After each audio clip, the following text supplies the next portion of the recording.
السلام عليكم أعزائي المشاهدين والمتابعين. النهاردة حابب أقدم لكم أسعار الحديد والأسمنت في مصر اليوم الثلاثاء 4/7/2017 وإليكم الأسعار.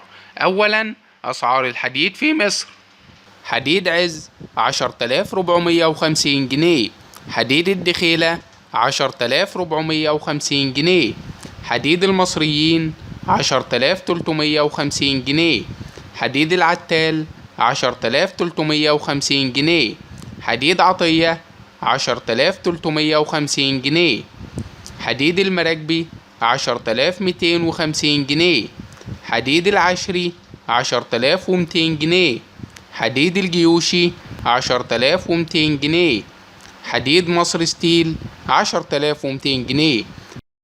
ثانيا أسعار الأسمنت في مصر: الأسمنت المسلح 800 جنيه، أسمنت النصر 780 جنيه، أسمنت التعمير 755 جنيه، أسمنت أسيك 790 جنيه، أسمنت المخصوص 795 جنيه، الأسمنت الفاخر 790 جنيه، أسمنت السويس 785 جنيه، أسمنت طرة 785 جنيه، أسمنت حلوان 785 جنيه، أسمنت السويدي 790 جنيه، أسمنت جنوب الوادي 755 جنيه، أسمنت العمرية عادة 770 جنيه، أسمنت البرج 780 جنيه، أسمنت الساحل 780 جنيه.